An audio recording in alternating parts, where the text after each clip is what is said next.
अस्सलामुअलैकुम, welcome to .3D। मेरा नाम ओवैस है और आज की वीडियो में हम बात करेंगे माया की बेसिक्स की। तो सबसे पहले हम स्टार्ट करते हैं यूज़र इंटरफेस से। ऑलराइट, सो सबसे पहले आप माया को ओपन कर लें और माया के हवाले से मैं आपको बताता चलूँ कि माया जो है वो एक 3D ग्राफिक सॉफ्टवेयर है जिसमें हम मॉडलिंग से लेके रिगिंग, एनिमेशन एंड इवन के VFX की सिमुलेशन वगैरह भी कर सकते हैं। 3D ग्राफिक्स में जो है वो हम अपनी लाइफ में चीज़ें देखते आए हैं, यानी कि हमारे पास एडवर्टाइजमेंट्स में इसका यूसेज है, आर्किटेक्चर रेंडरिंग्स है, और जो हम एनिमेटेड कार्टून्स वगैरह देखते हैं, इवन के हमारे गेम के जो एसेट्स हैं वो भी इसमें डिज़ाइन होते हैं। यहाँ तक कि पूरे गेम्स की जो एनिमेशन वगैरह है वो सब आप 3D सॉफ्टवेयर में कर सकते हैं।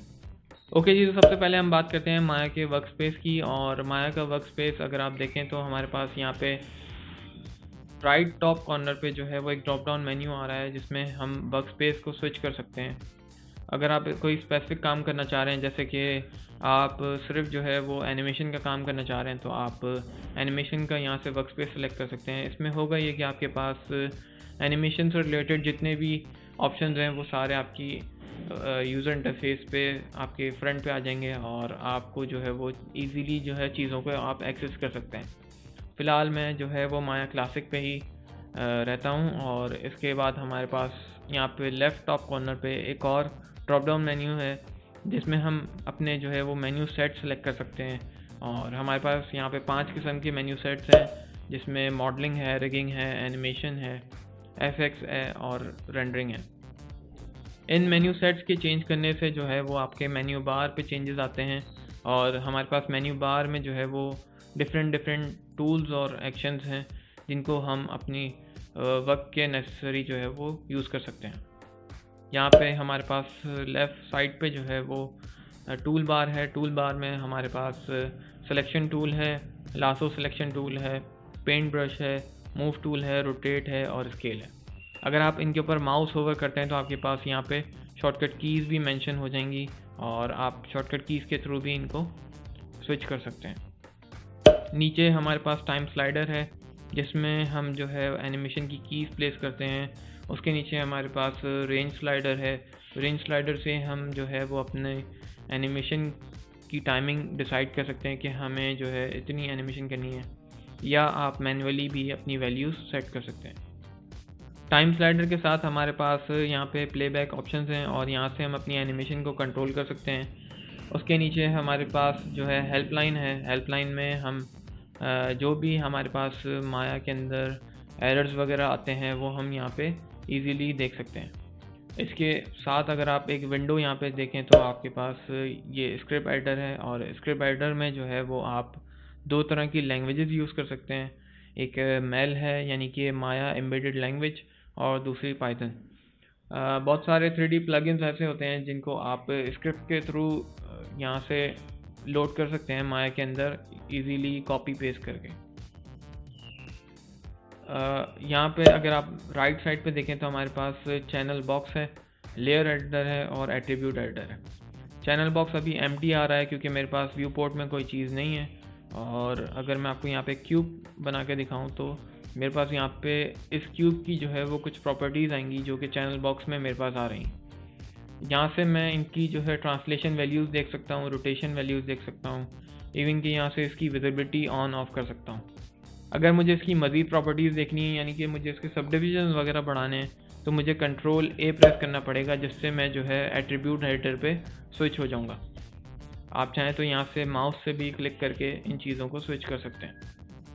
यहाँ पे मेरे पास इस क्यूब से रिलेटेड या मेरे पास जो भी मॉडल होगा उस मॉडल से रिलेटेड उसकी हिस्ट्री, उसके मटेरियल्स वगैरह यहाँ पे मेरे पास शो होंगे।